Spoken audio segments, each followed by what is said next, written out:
Olá, pessoal. Boa tarde a todos. Sejam bem-vindos. Quem está falando aqui é o Fábio Souza, trabalho na Abra Software como gerente da área de soluções em Modern Work. E hoje, então, vamos começar a nossa segunda sessão. Nossa segunda sessão aqui focando em segurança e compliance.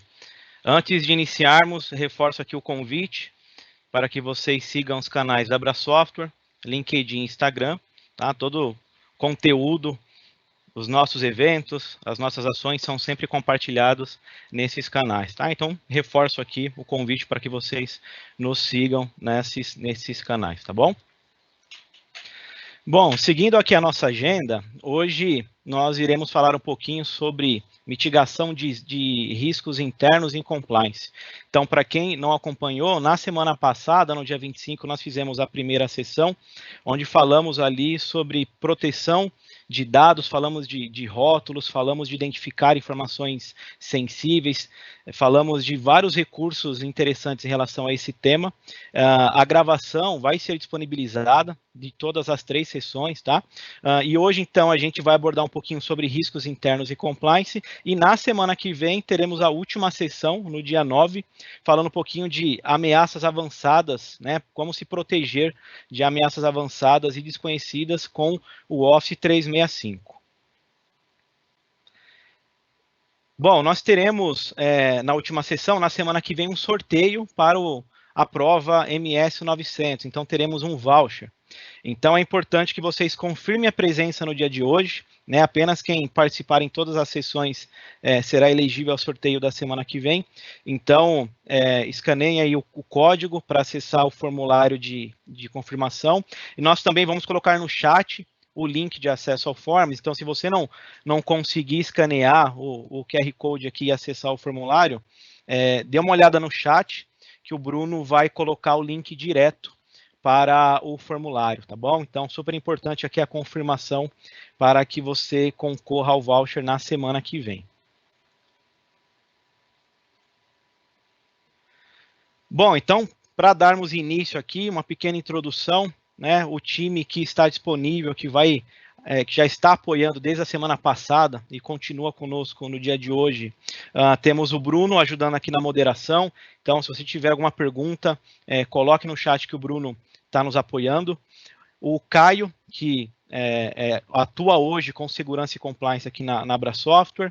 E teremos também o Saulo, né? O Saulo, nosso convidado da Microsoft, especialista em segurança e compliance, que também estará conosco no dia de hoje, tá? E eu, Fábio Souza, tá? Então, esse é o time que estará disponível aqui durante a sessão de hoje. Fiquem à vontade, mandem as suas perguntas. Estamos aqui de olho no chat. Espero que vocês gostem, aproveitem bem a sessão. Tá? E qualquer coisa, entre em contato conosco. Tudo bem?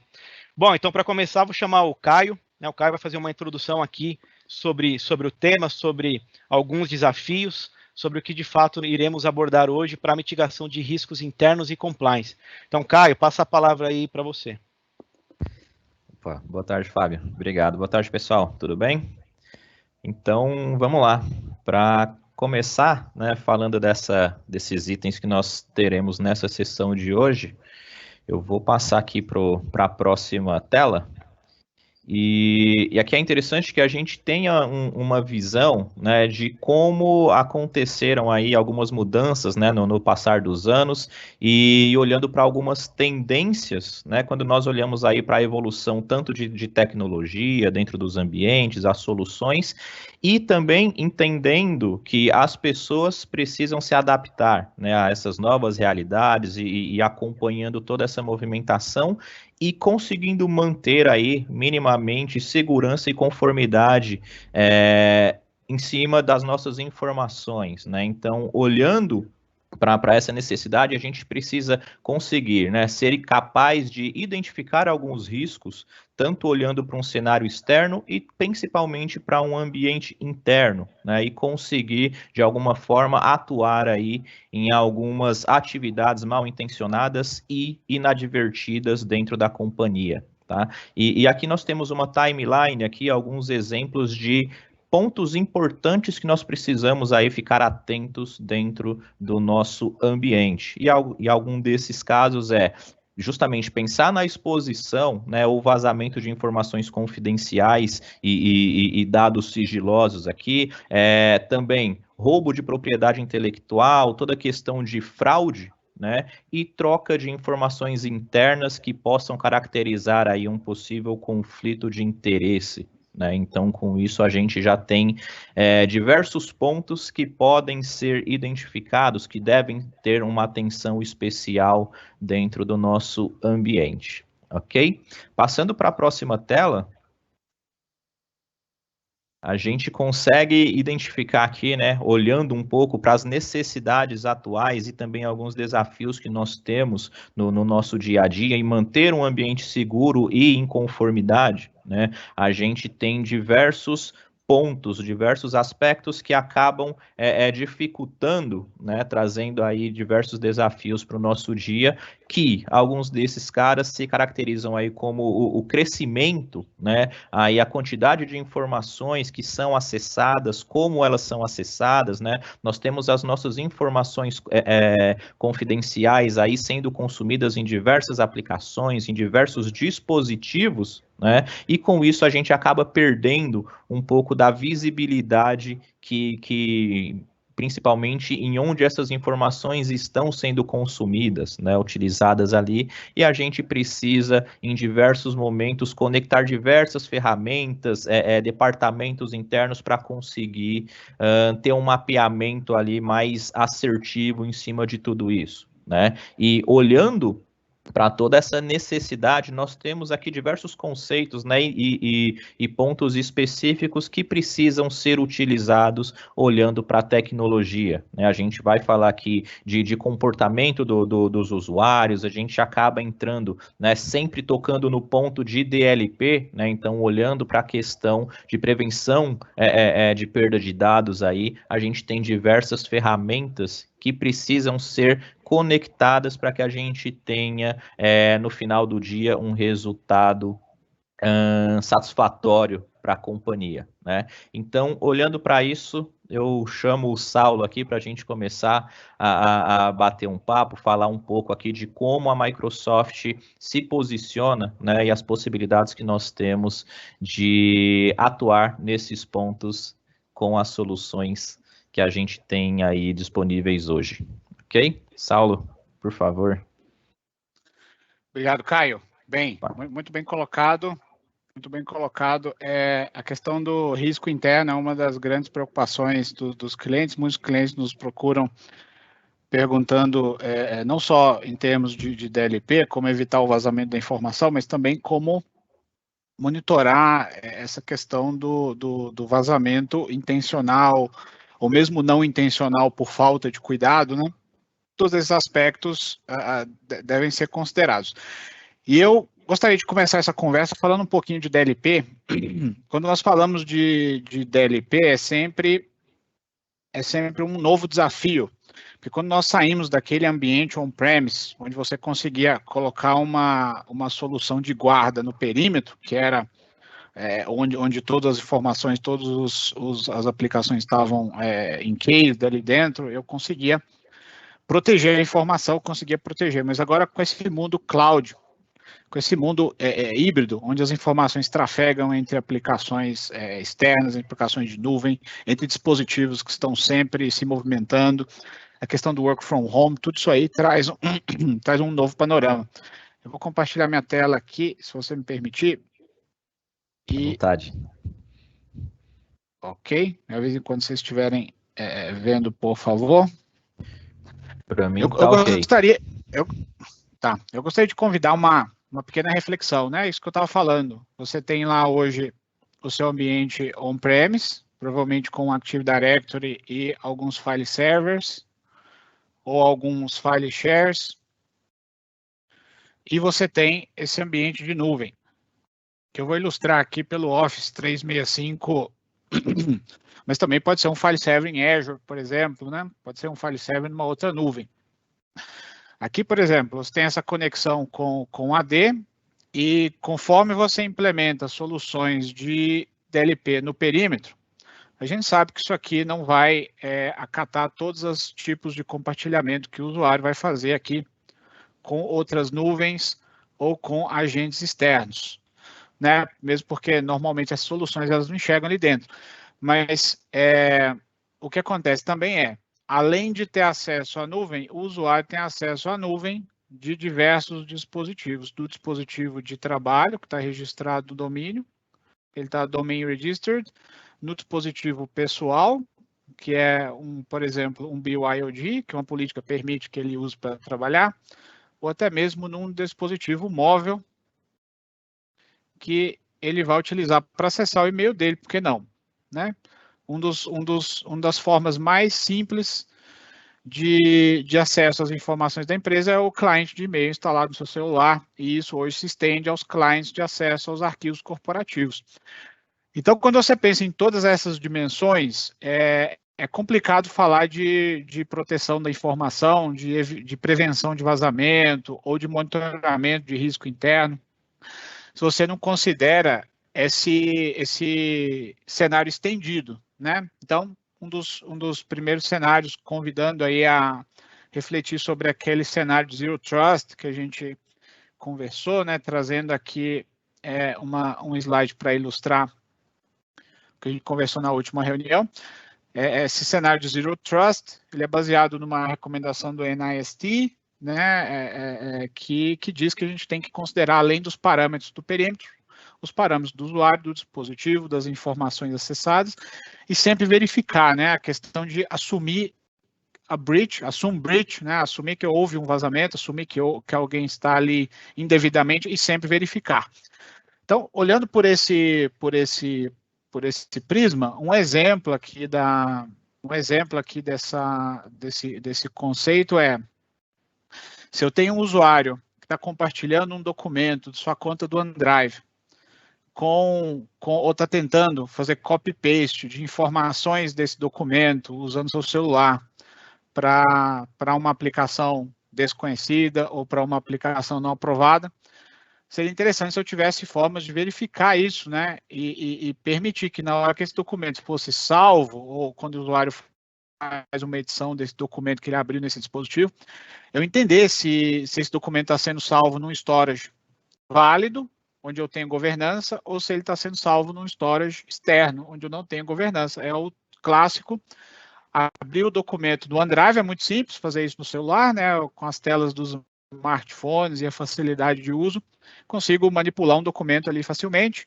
E uma vez que eu faço uma edição, isso pode ser uma lista de clientes, pode ser documentos com dados sensíveis dos meus clientes, eu entender que esse documento, de repente, ele não deveria ser salvo no disco local de um celular pessoal, talvez, ou numa aplicação de nuvem onde eu não tenho gestão, e eu consegui intervir nisso, né? É a questão de eu fazer uma gestão focada na workload de trabalho e não tanto no dispositivo onde o funcionário está usando, né? É eu manter a liberdade, essa facilidade do funcionário usar um celular que não é gerenciado pela empresa, mas mesmo assim eu exercer governança, né? Eu estou utilizando aqui as dimensões da identidade, da aplicação e dos documentos. Se eu lembrar daquele slide de Zero Trust, eu não estou gerenciando o device pessoal do funcionário, mas eu estou fazendo uma gestão no acesso que ele tem às informações através da conta corporativa, de forma que eu não interrompo aí o uso que ele tem pessoal do dispositivo dele. Bem, e como eu poderia pensar isso? Olhando para o Intune aqui, é uma workload bem conveniente para fazer isso. Aqui eu já estou na tela do Intune, e o que eu vou fazer aqui é implementar uma política que nós chamamos de proteção de aplicativo, né? Política de proteção de aplicativo. Essa política de proteção de aplicativo, ela é válida para a conta corporativa do dispositivo, né? Não é demais enfatizar aqui, porque existe uma confusão. Será que eu preciso instalar um agente para fazer o enforcement disso? Bem, aqui não. Aqui, a partir do momento que o usuário se autentica no Office 365, por exemplo, com a conta corporativa dele, o próprio Azure AD identifica que essa conta tem políticas associadas, e aí eu baixo as políticas no aplicativo do Office. Isso é possível porque as apps móveis do Office implementam as APIs do Intune e conseguem instalar essas políticas de maneira simples. Isso eu consigo criar para o Android, para o iOS e para o Windows 10. Eu mostro um pouquinho do Windows 10 daqui a pouco, mas um exemplo aqui do que eu consigo fazer com o Android, com uma política de proteção de aplicativo, a gente chama isso de MAM, né? Mobile Application Management. Um comentário interessante é que recentemente eu fiz a prova do CompTIA Security Plus, e esses conceitos de MAM já estão se difundindo no meio de segurança da informação, em oposto ao MDM, como é mais conhecido, né? Curiosamente, eu tive uma questão relacionada a MAM na minha prova, né? Acho que é um preceito interessante aí que a comunidade está se antenando para esse tipo de funcionalidade. Bem, aqui, uma vez que eu criar o nome da política, eu posso escolher quais aplicações essa política vai valer, né? Que aplicações eu estou protegendo. Então, de uma série de aplicativos que eu tenho aqui disponíveis na interface, né? Todos esses aplicativos já suportam nativamente as APIs para fazer isso sem eu precisar fazer intrusão no device do usuário. Posso escolher aqui, por exemplo, o Office, o OneDrive, Outlook, o Teams, como exemplo, né? Um exemplo aqui, fazer uma gestão dessas aplicações. Interessante, se você desenvolve suas próprias aplicações móveis, você pode usar as APIs do Intune e criar sua própria aplicação com esse tipo de suporte. Né? Pouca gente sabe disso, mas é possível. E uma vez que eu tenho as aplicações já selecionadas, eu vou configurar os tipos de controle que eu vou exercer na seção do usuário, quando ele estiver nessa aplicação. E aí, um exemplo aqui é que se eu quero permitir que essas aplicações, essas que eu escolhi aqui, ó, se elas podem trocar dados com outras aplicações do celular. E aí, se eu escolher aqui não, ou se eu escolher que somente podem trocar dados entre as aplicações que estão na política, isso significa que se eu tentar aí começar a salvar dados dessas aplicações localmente no celular ou trocar isso com outra app que não está aqui coberta pela política, eu já não vou conseguir fazer isso, né? A própria app vai bloquear, ela dá uma mensagenzinha no celular dizendo que pela política da organização isso não será possível. E aqui, por exemplo, o slide que eu mostrei, eu implemento ele dessa seguinte maneira.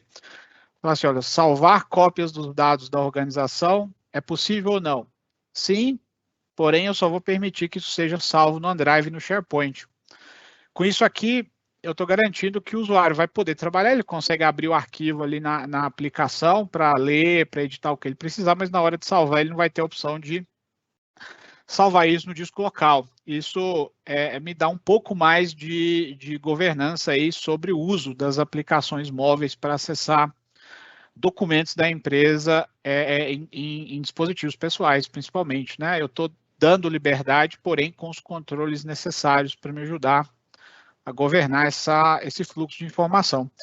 E outro ponto importante, eu também posso controlar se essas aplicações podem receber dados de outras, né? De repente eu quero copiar um texto, trazer alguma coisa de um chat, de uma aplicação de chat pessoal que eu tenho, ou de um e-mail pessoal, etc. Se eu quero permitir isso ou não, você pode analisar aqui. Você pode isolar essas aplicações para que elas conversem só umas com as outras, tanto na saída quanto na entrada de informação. Eu posso deixar livre, né? Isso aqui precisa ser analisado bem com os casos de uso de cada empresa. O mesmo controle eu consigo fazer com copy-paste, e esse é o mais tradicional, né? Se você tenta fazer o copy-paste ali de uma aplicação de trabalho numa aplicação que não é de trabalho, eu não vou permitir isso. E isso aqui é a forma talvez mais comum de vazamento, né? Eu pegar um chat de uma aplicação corporativa e colar numa aplicação não corporativa. E eu posso restringir isso aqui de maneira completa, ou eu posso também controlar screen capture e etc. Putz, mas aí você pode me perguntar, olha, a gente está falando de dispositivos móveis, e dispositivos móveis tem uma questão que é o jailbreak. Tá bom. Se eu faço jailbreak num dispositivo, é possível detectar isso, né? No fim ali no Android, no background, ele tem formas, ele oferece formas para os aplicativos verificarem isso. E o Intune consegue detectar. E no caso de um dispositivo que está jailbreak, que recebeu uma intervenção para se tornar root, eu posso bloquear o acesso à aplicação, posso inclusive mandar apagar os dados da aplicação se for feito root no dispositivo. Então, consigo aqui sim ter um certo controle sobre esses cenários aí. E outro ponto muito legal também acontece muito no dispositivo pessoal de eu vender meu dispositivo e talvez não ter o cuidado de apagar ele. Pode acontecer também de eu perder meu dispositivo ou até mesmo acontecer uma fatalidade aí, alguém me subtrair esse dispositivo. E o que eu posso fazer para tentar deixar com que os dados corporativos estejam mais protegidos possível? Posso configurar aqui um grace period, que se o usuário não acessar essa aplicação com a conta corporativa, os dados apagam, como se eu colocasse ali um timer. Sem a autenticação do usuário, aqueles dados ali se invalidam, né? Se apagam e isso acontece automaticamente, né? A mesma coisa eu posso fazer se o usuário errar o PIN muitas vezes, né? Posso escolher que os dados serão apagados ou que o PIN será resetado, né? Isso que são pontos de controle que são legais para evitar que a informação seja esquecida e possa ocasionar vazamento. Como eu estava dizendo, o assignment dessa política ele é feito por grupos do AD, né, que são usuários. E aí o interessante é que eu vou escolher os usuários para onde eu quero aplicar. No meu caso aqui, por exemplo, eu posso escolher um grupo de usuários de OneDrive e aplicar isso. E quando eu publico essa política, ela vai fazer o enforcement nos dispositivos móveis Android, quaisquer que esses usuários que foi atribuído aqui a política tentem acessar. Então, se eu tenho 3 celulares pessoais, cada vez que eu autentico com a minha conta corporativa, a aplicação puxa as políticas, não interessa qual device. Muito interessante porque, como eu disse, eu não estou intervindo no uso pessoal do device, mas eu estou exercendo governança e proteção dos dados nas aplicações da conta corporativa, né? Sem interferir em nada no campo pessoal. Essa mesma política que eu configuro para Android, aqui eu posso fazer ela para iOS e para Windows, com algumas modificações, né? Aqui um exemplo, eu tenho uma já configurada do Windows 10, né? Como isso funciona no Windows 10. Lembrando que o Windows 10 tem um operacional de desktop aí com muito mais possibilidades, né? Então, o que eu tenho que fazer aqui é dizer para o Windows 10 quais são as aplicações que são de trabalho. E aí eu passo para o Windows aqui uma lista de aplicativos. Aqui nesse exemplo aqui eu configurei praticamente o Office e o Browser.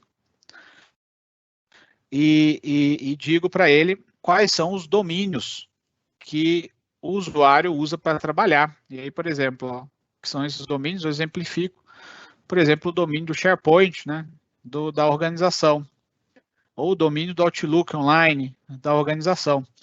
E uma vez que esses domínios e essas aplicações são detectadas, eu posso escolher como é o fluxo, o controle do fluxo de informação no browser suportado. Aqui, no caso, a gente está falando do Edge. E com isso eu consigo, por exemplo, evitar que se o usuário está acessando uma aplicação que não está nessa lista, ele vaze informação por esses canais. Um exemplo aqui, eu tenho uma máquina virtual onde eu instalei justamente essa da política que eu mostrei aqui, e eu tenho o OneDrive for Business aberto. Uma coisa interessante de notar aqui, quando eu entrei no OneDrive for Business, no meu domínio de trabalho aqui, o Ed mostra essa pastinha aqui. Isso aqui significa que ele detectou que essa aplicação sim é uma aplicação de trabalho, né? A mesma coisa no Teams. Se eu abro o Teams aqui, eu vejo essa pastinha, significa que ele está identificado como uma aplicação de trabalho. Então, o que acontece se eu tentar numa aplicação que não tem a marcação, né? Ou seja, isso aqui é o Gmail, mas não está com a marcação, não escolhi ela como uma aplicação corporativa, eu tentar subir um documento aí do desktop, né? Que está para que está para trabalho. O que vai acontecer? Ele vai me dar uma mensagem dizendo que sua organização previne que você faça a upload de arquivos para essa localização.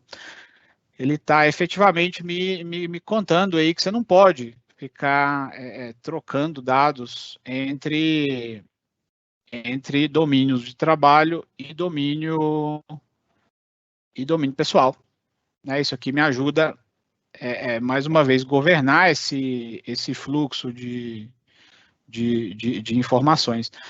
Não sei se vocês viram aqui, a mesma coisa acontece quando eu pego um texto do Teams e eu tento colar ele na aplicação que não é de trabalho.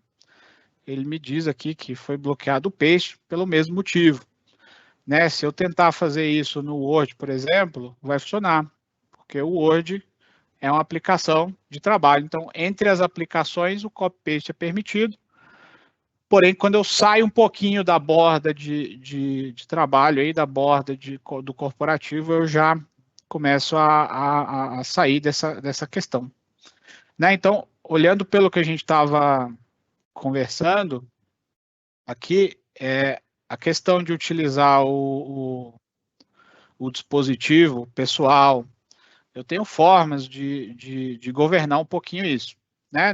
A nível do dispositivo aí, para me ajudar a controlar um pouco isso, mesmo que esse dispositivo seja pessoal, mesmo que esse dispositivo seja, mesmo que esse dispositivo não seja totalmente gerenciado pela empresa, ainda assim, no que é de trabalho aqui dentro, eu consigo exercer gestão.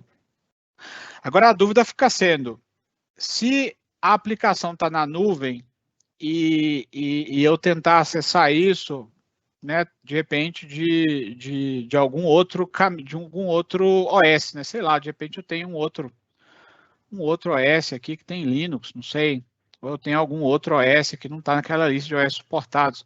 Bem, a forma mais full fault proof de fazer esse tipo de controle é diretamente na workload. Então, por isso a Microsoft traz também algumas funcionalidades de DLP direto aqui na workload de nuvem. E a gente está falando aí de e-mail, a gente está falando aí do Teams, a gente está falando aí de maneira um pouco mais geral do Cloud App Security.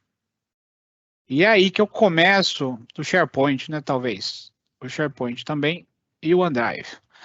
Aqui eu começo a me tornar um pouco mais agnóstico a ambiente, a dispositivo. Por quê? Porque eu passo a não me preocupar por onde o cara está acessando, mas sim o que ele está fazendo.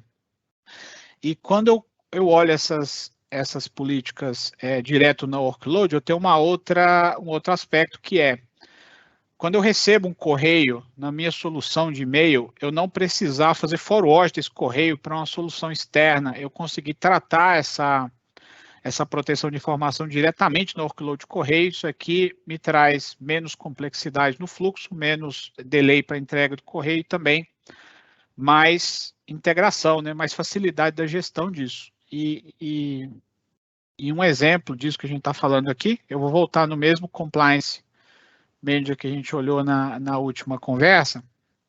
Aqui no catálogo eu tenho acesso a diversas workloads de compliance. A que a gente vai olhar agora é essa de Data Loss Prevention. Né? E entrando aqui, eu tenho de maneira centralizada a configuração dos diversas políticas que eu posso configurar para a minha organização. Um exemplo aqui, eu criei uma política que observa quando os meus funcionários estão compartilhando e-mails ou documentos, estão enviando e-mails mais especificamente nessa política que eu configurei, para domínios públicos. Né? E aí, o que é domínio público? Posso fazer uma lista aí de domínios mais comuns que eu vou prestar mais atenção, né? Para que eu não faça isso de maneira geral. Né? Porque se eu faço um bloqueio geral de e-mail para fora, o meu e-mail não funciona mais, né? Funciona só interno. Mas se eu olho somente os domínios, talvez, que me trazem mais risco, isso pode me ajudar a ter uma governança um pouco mais fina sobre o que eles estão fazendo, e aí sim começar a identificar com mais facilidade cenários de risco interno. né, um exemplo, até comentado por vários clientes, é alguns cenários que acontecem de um funcionário ele decidir sair da empresa, e nesse momento que ele decide sair da empresa, ele começa a compartilhar informações corporativas do trabalho dele ali, de clientes ou de outros pontos com o e-mail pessoal. E nesse caso que a gente vai olhar uma regrinha de Exchange como exemplo, e o que acontece? Eu vou ficar sabendo que ele enviou esses e-mails para o domínio pessoal, com anexos, com documentos importantes, só depois. Né? E se eu tivesse uma política que não só me avisasse disso, mas que bloqueasse isso no ato, isso seria bastante útil. Então, aqui no caso, ó, nesse exemplo aqui, configurei uma regra que coleta todos os compartilhamentos de conteúdo que saem do ambiente do M365 em direção a um desses domínios aqui. Como eu disse, eu poderia criar um dicionário maior aí, isso aqui é um exemplo. E o que eu vou fazer com essa política até mostrando aqui que eu tenho mais possibilidades, eu escolhi quando o conteúdo sai para fora do meu ambiente, para fora da organização. Eu criei uma lista de palavras-chave aqui para identificar o destinatário, eu poderia fazer isso como uma regex, poderia fazer isso como uma lista maior, enfim, várias possibilidades, inclusive podia combinar qualquer aspecto do documento ou do e-mail nessa regra, né, com domínio, com header, com atributos do arquivo, etc. Tem aqui uma forma bem poderosa de identificar o que está saindo.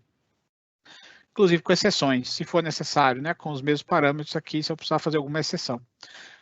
O que eu decidi fazer aqui é bloquear, né? Então, se foi feita uma tentativa de enviar esses correios aí com o documento sensível para um domínio fora, eu decidi bloquear. Isso significa que esse e-mail ninguém vai ter acesso, a não ser meus próprios funcionários. Eu posso fazer uma notificação.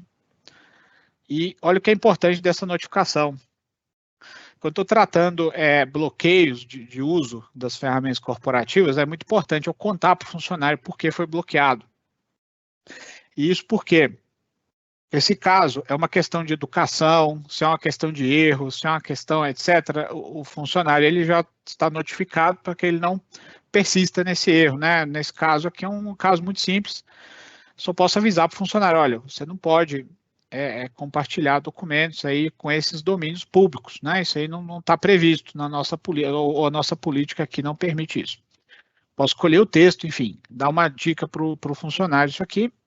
Posso fazer essa regra de maneira light, se determinados grupos de funcionários, na verdade, podem fazer, mas eu quero explicar para eles que o que eles estão fazendo, eles vão ter que justificar, eu posso deixar o usuário sobrescrever a regra e continuar com o envio, mas escrever uma justificativa. Com isso eu tenho, primeiro, traceability, né? Eu tenho todo o due diligence de guardar os logs do que está sendo feito, que essa pessoa fez de maneira consciente, ou seja, assume-se que ela fez com a melhor intenção de seguir com o trabalho dela. Eu posso criar um incident report, e esse incident report pode gerar um alerta para mim aqui, avisar os administradores, além do alerta tradicional que eu já tenho lá nos logs do DLP, eu posso gerar um alerta e enviar um e-mail para o administrador para que ele tenha formas de identificar isso, de tratar, se for algo que precisa ser tratado, e todas as informações que eu quero enviar para o administrador, eu coloco aqui. Tá, uma vez que essa regra tá criada, e a mesma regra que eu criei aqui para o e-mail, depois eu posso tentar fazer uma regra para compartilhamento do SharePoint, para envio de chat do Teams, né? E aí, um exemplo fácil aqui, se eu tenho uma regra de bloqueio de envio de informação de cartão de crédito, por exemplo, para um domínio externo, como eu tenho no Teams, eu também posso configurar. O efeito é esse aqui, que vocês estão vendo, né? Aqui eu já tenho uma que foi tratada antes. O usuário, ele é notificado de que a mensagem foi bloqueada e ele recebe aqui uma informação que ajuda ele a entender por quê. Né? Ele foi bloqueado porque regras, quer dizer, textos, cartão de crédito, você não pode enviar para fora da sua organização. Essa que eu acabei de enviar foi bloqueada também, e ele me explicou por quê. E aí, se eu não estiver fazendo isso com alguma intenção, eu já sei, já não vou tentar fazer de novo. Né? Voltando aqui no nosso exemplo das políticas, eu tenho aqui essa política que eu acabei de mostrar para vocês. É justamente essa política aqui, política que eu configurei para o Microsoft Teams, além daquela política de e-mail, né, que foi tentado enviar. Se eu quiser testar essa política de e-mail aqui, basta eu tentar enviar qualquer coisa em anexo aí para um recipiente externo. Por exemplo, esse arquivo aqui e essa informação não vai sair. Eu estou enviando um documento para um arquivo para um destino aí do Gmail, mostrando aqui o match que a gente teve na regra do Teams. Isso aqui é o e-mail que o administrador recebe, conforme a gente acabou de configurar ali, ou pelo menos acabei de mostrar ali na regrinha do Exchange, né? É algo muito parecido aqui que o administrador vai receber quando o DLP for processado. Então aqui, nessa regrinha do Teams dessa vez, né, eu estou fazendo uma regra de DLP para os chats, né, e os canais. E o que eu escolhi aqui foi coletar informação sensível de cartão de crédito com pessoas fora da organização. É justamente o que a gente fez aqui no chat. Eu tentei enviar do meu domínio de teste aqui, que é JSM Saulo, para o meu usuário da Microsoft, e esse envio foi bloqueado, não consegui continuar com isso aí. Mas a mesma coisa eu posso configurar também para o Exchange, desculpa, a mesma coisa eu posso configurar também para o SharePoint. O que importa aqui é que eu consigo direto na workload de nuvem, e aí todos esses testes aqui, todos esses diferentes canais, não importa de onde ele é acessado, se ele é acessado do cliente, como eu fiz aqui, se ele é acessado, ó, ele acabou de dar o match com a minha regra de DLP, desse e-mail que eu acabei de enviar, o e-mail teste, que eu tentei enviar da minha conta para o Gmail, né, ele foi bloqueado. Isso aqui é o e-mail que o administrador recebe mostrando esse bloqueio, né, ele põe um anexo aqui a mensagem que foi bloqueada também, que é justamente essa que a gente acabou de fazer, né, então o DLP funcionou com sucesso. E esse é o nome da regrinha que a gente criou aqui, e a regrinha que ele me contou aqui, justamente essa regrinha, fez o match. Tá, então uma forma aqui de gerenciar isso, eu posso olhar pelos alertas da solução. Os alertas vão me dar aqui uma temperatura dos matches, que essas regrinhas que a gente está criando aí deram, né? Eu tenho, além de receber o e-mail lá, que é uma coisa talvez para chamar a atenção do administrador, eu tenho esses eventos, esses logs. No fim, esses logs, esses eventos, podem ser exportados para o CASB e para o CIEM. Se vocês têm um centro de operação de segurança aí, para olhar de maneira centralizada os incidentes do AD, os incidentes de vazamento de conteúdo, os incidentes relacionados a outros aspectos do ambiente, você pode ter junto com eles os alertas do DLP. E todas essas informações aqui sobem para lá. Só para dar um exemplo de como isso aparece, isso aqui é a telinha do Sentinel, o CIEM Cloud da Microsoft, e esse é um match que deu com uma regrinha de DLP que eu configurei no Cloud App Security, né? Para exemplificar isso que a gente está falando, se eu quiser investigar esse caso aqui, eu tenho todas as entidades envolvidas, o usuário que tentou fazer o compartilhamento externo, eu tenho aqui a workload que foi afetada, e eu tenho, claro, a possibilidade de analisar se existem mais alertas relacionados. E, por exemplo, com 2 cliques aqui, eu entendi que não foi só esse usuário que tentou vazar, existem outros 187 eventos relacionados que vai me deixar certamente preocupado. Se eu tenho tantos eventos de vazamento de dados, é interessante que eu tenha uma forma de analisar isso aí. E aí, esses logs estarem todos juntos aqui facilita bastante a minha análise, né? Só para exemplificar que esses logs podem ser exportados e podem ser analisados de maneira centralizada também.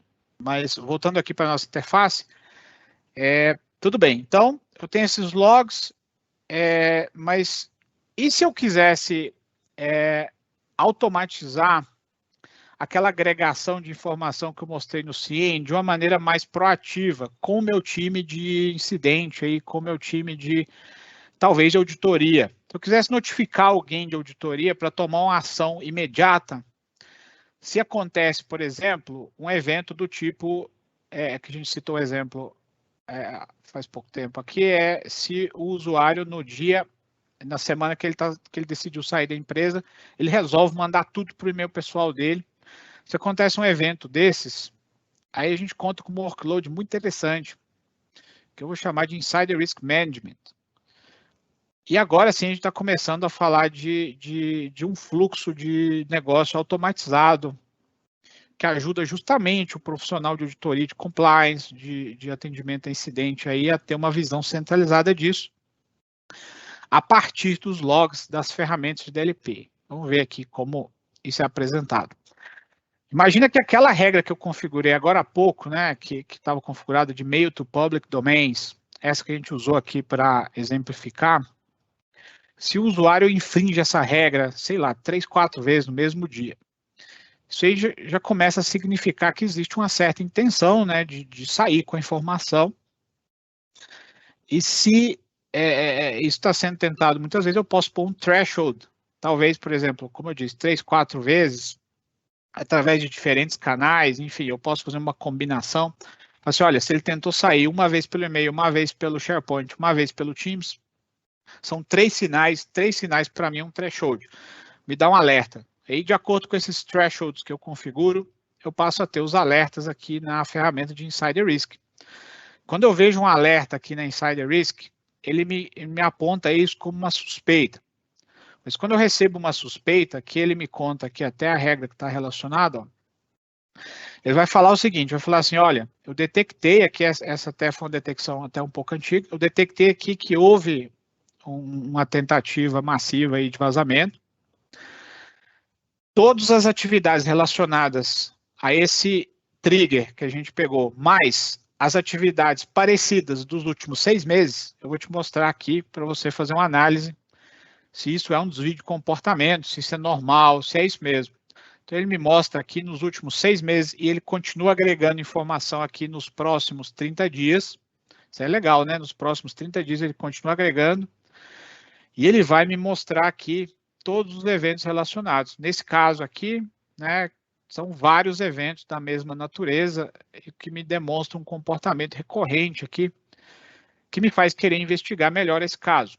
E aí, se eu resolvo confirmar isso como um case e fazer a investigação, vou passar para a próxima etapa aqui, vou entrar nesse case, e aí ele vai trazer vários insights já que vão facilitar bastante a análise. Ele vai falar assim, olha, os tipos de dados sensíveis relacionados a esses documentos compartilhados são esses. E ele me contou aqui o número de cartão de crédito, né? A maioria dos dados sensíveis que estão nesses documentos que saíram aí para gerar o trigger. Isso é muito interessante, porque se eu vazei documentos de diferentes naturezas, eu já começo a ter uma ideia do risco e do impacto que isso pode trazer para mim. No caso aqui é cartão de crédito, é um impacto seríssimo. Eu não estou ferindo só LGPD, estou ferindo PCI, vários outros pontos aí podem estar em conflito. Então, já me deixou preparado que isso saiu pelo SharePoint, pelo Teams, e isso saiu com informação de cartão de crédito. Eu vou ver aqui os alertas, isso aqui são os mesmos alertas que a gente viu, né? Ele me dá acesso aqui para eu ter isso no case que eu criei. Isso é importante porque vocês vão ver aqui que depois eu posso convidar mais pessoas para vir me ajudar a revisar isso. E aí essas pessoas também vão ter acesso ao que eu usei para embasar minha suspeita. Ele vai dar o detalhe da atividade, aqui já com uma análise pré-feita, dando uma ideia da natureza desses possíveis vazamentos, né? Então ele vai falar aqui para mim, ó, numa categorização, que isso são as violações da regra de DLP, e pelo gráfico aqui, a maioria parece ser coleta de dados, né, para esses esferas azuis aqui, e tentativa de utilização aí de software não aprovado, talvez, né? Aqui, de novo, ele traz, isso aqui é uma agregação, um gráfico de agregação. Indo aos detalhes. Beleza, com tudo isso em mente, agora eu quero ver o que são esses documentos. E ele vai me dar um acesso aqui, uma agregação a todos os documentos, chats, e mensagens, e e-mails, e etc., que estão relacionados a esses possíveis compartilhamentos externos. E aí o interessante é que quem está investigando esse caso, né, nessa interface prévia aqui, ele já tem acesso ao que gerou o trigger de DLP, ao que gerou o trigger. Se o documento tiver uma regra de label muito complexa, o Office Online não vai abrir, mas não tem problema, eu posso baixar esse documento para fazer uma análise, né, local do documento, não tem problema. Eu ainda consigo olhar com mais detalhes aí o que são esses documentos, o que vazou de fato, né? Se eu precisar aqui, eu vou conseguir fazer isso. E se forem documentos demais, pode ser que isso aqui é uma enxurrada, muita coisa, eu não vou olhar um a um, eu posso também fazer um filtro aqui e trabalhar através dessas categorias, desses filtros, né? Por exemplo, file type aqui, vou considerar talvez docx, não sei, e aí buscar só os arquivos doc, enfim, ele me ajuda a filtrar dentro do universo de artefatos aqui o que eu quero de fato revisar. Se eu avaliei esses documentos e identifico que de fato isso aqui, né, isso aqui foi um vazamento, de fato isso aqui é perigoso, né? Vamos ter que tomar uma decisão um pouco mais, ter que envolver de repente o time de RH, ou vou ter que envolver o time de auditoria interna, vou ter que envolver alguém com a autorização e com o empowerment necessário para dar sequência. Se eu chego nessa conclusão, eu posso deixar minha nota aqui da análise que eu fiz. Isso aqui vai me ajudar no histórico e documentação, de novo, do diligence, né? Tudo gera documentação. E eu posso convidar esses contribuidores, esses demais usuários que vão ter acesso a esse case para fazer a análise deles de acordo com os seus pontos de vista. Dessa análise pode resultar, que é uma coisa muito simples, né? Pode resultar, por exemplo, que o usuário está recebendo documentos do banco, da conta pessoal dele no e-mail, e ele fica dando forward disso para o e-mail pessoal. Ou pode ser que ele está recebendo documentos de reembolso de plano de saúde, ou demais coisas de natureza pessoal, que ele fica dando forward para o e-mail pessoal dele. Nesse caso, dependendo da política da empresa, isso pode ser considerado como uma ofensa mais light, né, que você não tentou vazar dados da empresa. Mesmo assim, não é muito legal usar o e-mail corporativo. Normalmente as empresas têm políticas de uso adequado dos recursos de TI, né? Então, você pode notificar o funcionário com templates, pode deixar um template pronto aqui, você pode guardar uma série de templates que você pode reutilizar conforme a conclusão que vai ser tomada aqui na análise desse case.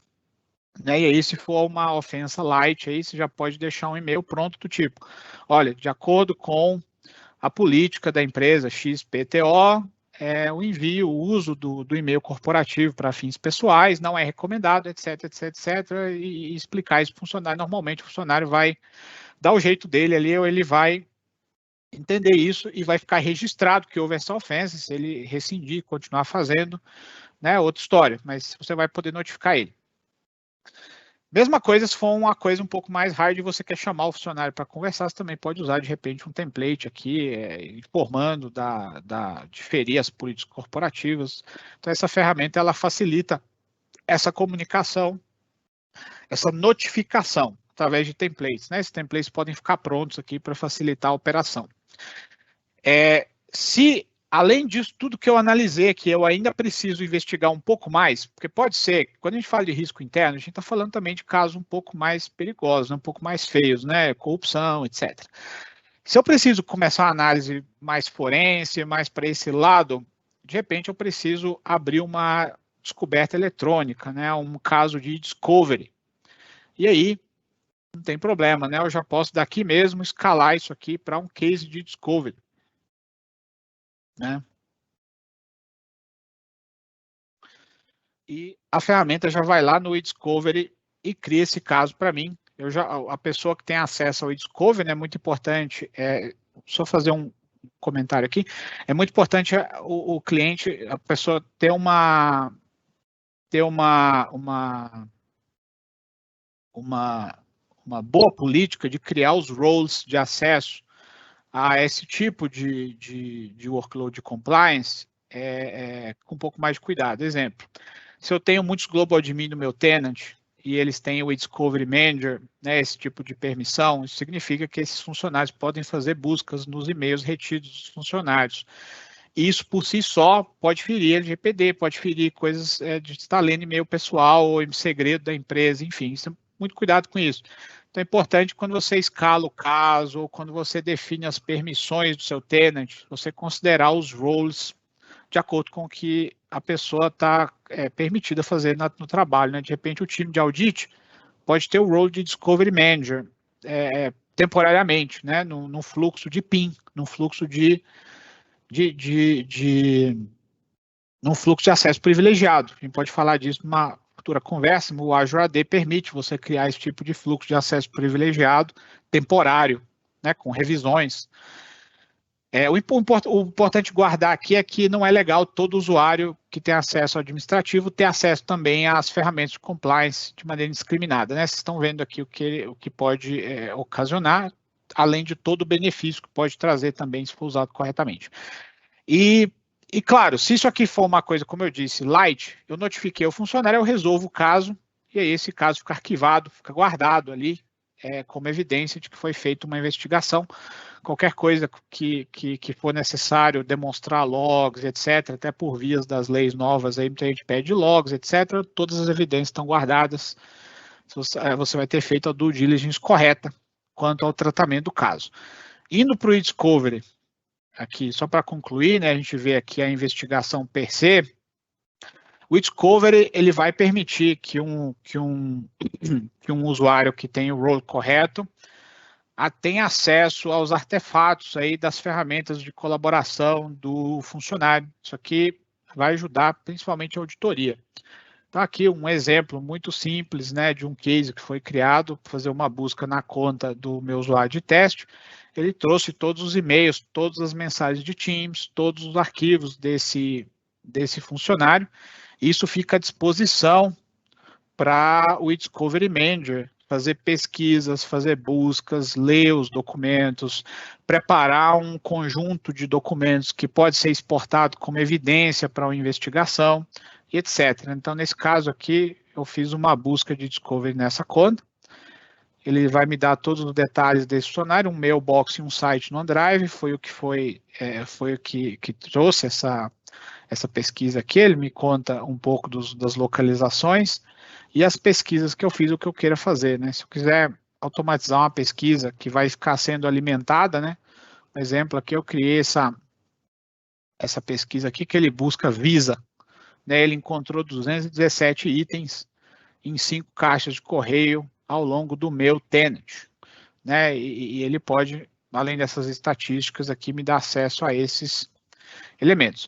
Dessas buscas, eu posso criar os meus conjuntos de revisão, e aí os conjuntos de revisão são propriamente os documentos, né? Aí vocês podem ver que eu tenho acesso tanto aos documentos, imagens, texto, né? Chat do Teams. Tá aqui o chat do Teams mostrando aí o cartão de crédito que o usuário tá tentando compartilhar para fora. Ele traz os e-mails, né? Os e-mails em si que foram enviados pelo Exchange ali, com os anexos e tudo mais. E ele traz os documentos. Então, tem muita coisa aqui. Eu posso resolver fazer uma filtragem disso aqui, né? E aí, essa filtragem me permite também colocar todos os parâmetros de um determinado documento. Ele me permite colocar algumas condições aqui, enfim, criar toda uma regra para que esses documentos sejam de fato filtrados e eu só tenha que exportar os documentos que são importantes para esse caso, né? Interessante aí que eu posso pegar um documento marcado aqui e criar um review set. O que é o review set? Conjunto de documentos relevantes para a minha investigação. Então, de tudo isso aqui, eu posso marcar aqueles que realmente me interessam, falar assim, olha, de tudo isso aqui que eu li, 10% está relacionado, de fato, ao caso, depois que eu fiz todas as minhas buscas aqui, todos os meus filtros, e o que eu vou fazer? Eu vou colocar isso num outro review set, que aí o que vai acontecer? A pessoa que de fato tem que ler e trabalhar esse caso, ela vai revisar só o que interessa, reduzindo duas coisas. Primeiro, custo com auditoria externa e tempo, né? Também é custo, né?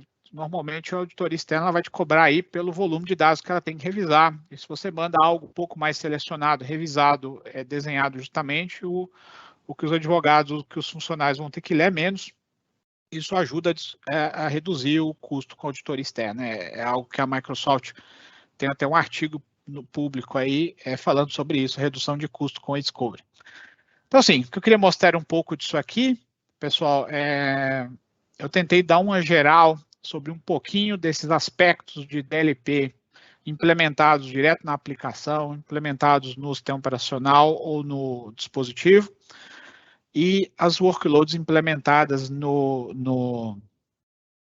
nuvem diretamente, né, sem passar por terceiros, o link disso com o SOC, como o SOC vai conseguir acompanhar, e o link disso com o time de audit, de risco e compliance, aí, como eles podem operacionalizar esse fluxo de negócio de uma maneira simples, aí, sem precisar ser um expert em Office 365, talvez, mas entendendo aí de como analisar documentos, ou seja, o que eles fazem melhor e de maneira mais simples. Caio, é isso? Opa, maravilha, Saulo.